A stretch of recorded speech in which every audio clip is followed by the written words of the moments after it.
Today we are going to read the next 6 pages in Fahrenheit 451, getting closer to wrapping up the story. So we have page 154 to 160. Let's get started. He was 300 yards downstream when the Hound reached the river. Overhead, the great, racketing fans of the helicopters hovered. A storm of light fell upon the river, and Montauk dived under the great illumination, as if the sun had broken the clouds. He felt the river pull him further on its way into darkness. Then the lights switched back to the land. The helicopters swerved over the city again, as if they'd picked up another trail. They were gone. The Hound was gone. Now there was only the cold river and Montauk floating in a sudden peacefulness, away from the city and the lights and the chase, away from everything. He felt as if he had left a stage behind and many actors. He felt as if he left the great seance and all the murmuring ghosts. He was moving from an unreality that was frightening into a reality that was unreal because it was new. The black land slid by, and he was going into the country among the hills. For the first time in a dozen years, the stars were coming out above him in great processions of wheeling fire. He saw a great juggernaut of stars form in the sky and threaten to roll over and crush him. He floated on his back when the valise filled and sank. The river was mild and leisurely, going away from the people who ate shadows for breakfast and steam for lunch and vapors for supper. The river was very real. It held him comfortably and gave him the time at last, the leisure to consider this month, this year, and a lifetime of years. He listened to his heart slow. His thoughts stopped rushing with his blood. He saw the moon low in the sky now, the moon there, and the light of the moon caused by what? By the sun, of course, and what lights the sun? Its own fire. And the sun goes on day after day, burning and burning. The sun and time, the sun and time and burning, burning. The river bobbled him along gently, burning. The sun and every clock on the earth. It all came together and became a single thing in his mind after a long time of floating on the land and a short time of floating in the river. He knew why he must never burn again in his life. The sun burned every day. It burned time. The world rushed in a circle and turned on its axis, and time was busy burning the years and the people away without any help from him. So if he burned things with the firemen and the sun burned time, that meant that everything burned. One of them had stopped burning. The sun wouldn't, certainly. So it looked as if it had to be Montauk and the people he had worked with until a few short hours ago. Somewhere the saving and putting away had to begin again, and someone had to do the saving and keeping one way or another, in books, in records, in people's head, any way at all, so long as it was safe, free from moths, silverfish, rust and dry rot, and men with matches. The world was full of burning of all types and sizes. Now the guild of the asbestos weavers must open shop very soon. He felt his heel bump land, touch pebbles and rocks, scrape sand. The river had moved him toward shore. He looked in at the great black creature without eyes or light, without shape, with only a size that went 1,000 miles without wanting to stop, with its grass hills and forests that were waiting for him. He hesitated to leave the comforting flow of the water. He expected the Hound there. Suddenly, the trees might blow under a great wind of helicopters.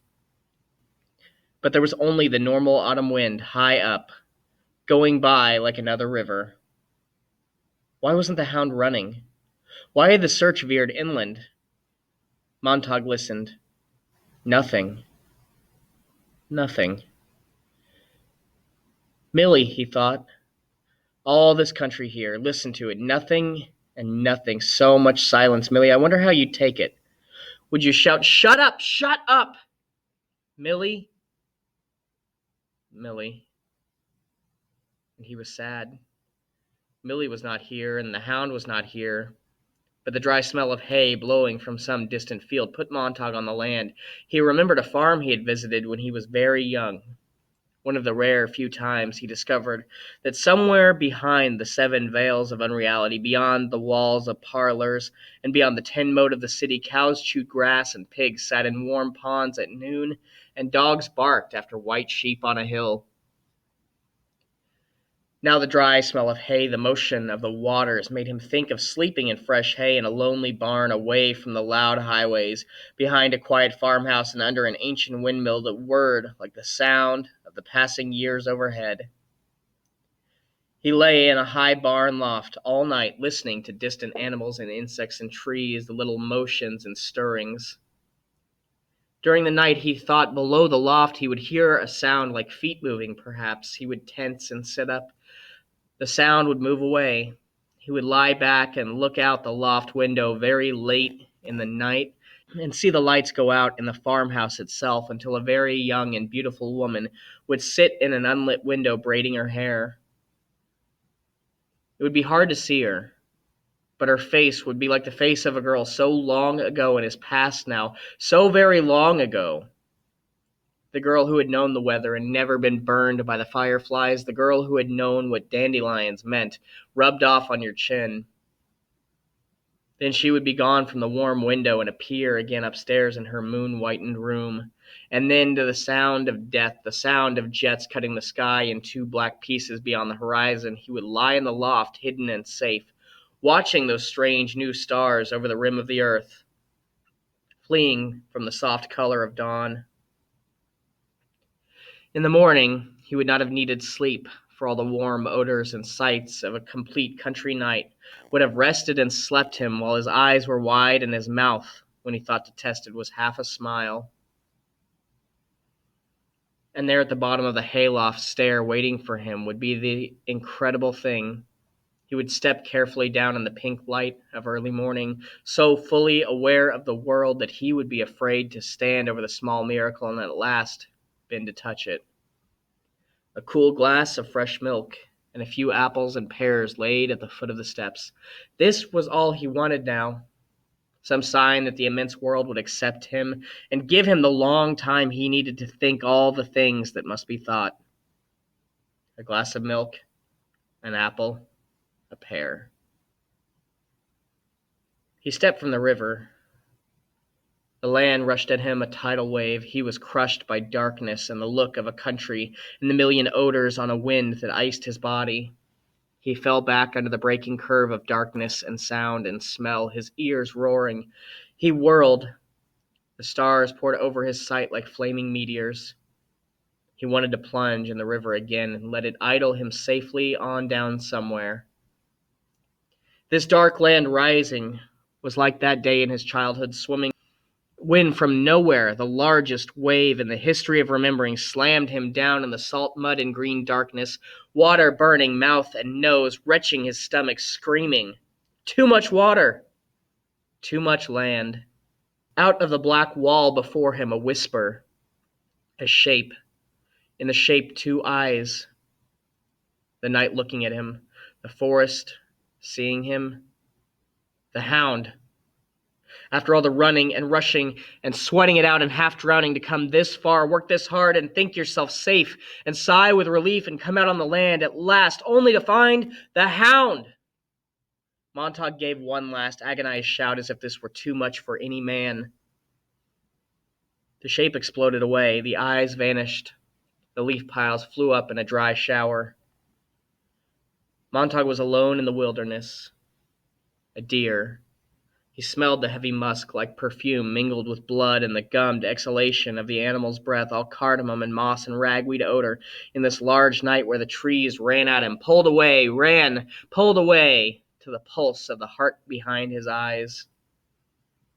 There must have been a billion leaves on the land. He waded in them, a dry river smelling of hot cloves and warm dust, and the other smells. There was a smell like a cut potato from all the land, raw and cold and white from having the moon on most of it. From having the moon on it most of the night. There was a smell like pickles from a bottle, and a smell like parsley on the table at home. There was a faint yellow odor like mustard from a jar. There was a smell like carnations from the yard next door. He put down his hand and felt a weed rise up like a child brushing him. His fingers smelled of licorice. He stood breathing, and the more he breathed the land in, the more he was filled up with all the details of the land. He was not empty. There was more than enough here to fill him. There would always be more than enough. He walked in the shallow tide of leaves, stumbling, in the midst of the strangeness of familiarity. His foot hit something that rang dully. He moved his hand to the ground a yard away, a yard this way, a yard that. The railroad track. The track that came out of the city and rusted across the land through forests and woods deserted now by the river. Here was the path to wherever he was going. Here was the single familiar thing, a magic charm he might need a little while to touch, to feel beneath his feet as he moved on into the bramble bushes and the lakes of smelling and feeling and touching among the whispers and blowing down of leaves. He walked on the track, and he was surprised to learn how certain he suddenly was of a single fact he could not prove. Once, long ago, Clarice had walked here where he was walking now. This is the end of what we are going to read for this particular section, but it's really interesting. One of the things that happens when you read it and take notes and then go back and reread it is that you realize that there was a lot that you missed. And that's exactly what's happened here. As I reread this, I came up with some things that I had not caught the first time. So we have our notes, but I'm going to add in those things that I had just picked up.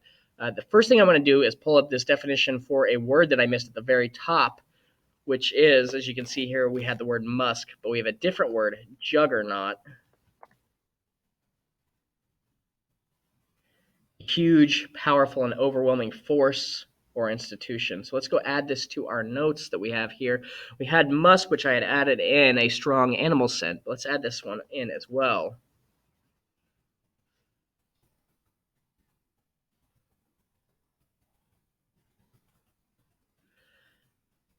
Excellent. And then we also want to add in a couple of things. So we have, what does the path represent? And this is going to be a little bit out of order because, as I said, I'd written these down and then came up with some other things to add in. Two, one is, why isn't the hound coming after him? And then an interesting thing happens when he is walking around and he is smelling all these flowers and really embracing being out and away from the city and kind of embracing this Luddite mentality of the simplicity of the land and how pastoral it all is. He is really starting to embody what Clarice was doing when she would walk around and she would talk about how the leaves smell like cinnamon, and that's exactly what he's doing right now. So it's an actual transformation of everything but his literal self into becoming Clarice, his transformation from ignorance into curiosity, into knowledge, into finding. So let's add this down because this is so important.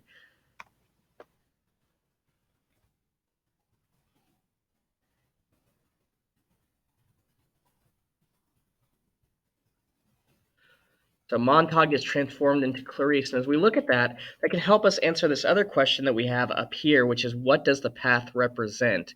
As he says, he was entirely certain that Clarice had at some point walked that same path. It doesn't mean that she physically walked it, but she could have emotionally or spiritually, or however you want to phrase it, walked that path. Or perhaps she did literally walk it. Again, that's something that he couldn't possibly know, but we can understand where he's getting into that mindset. And maybe he's right. Maybe she had walked this path before, and that's what led her to who she was.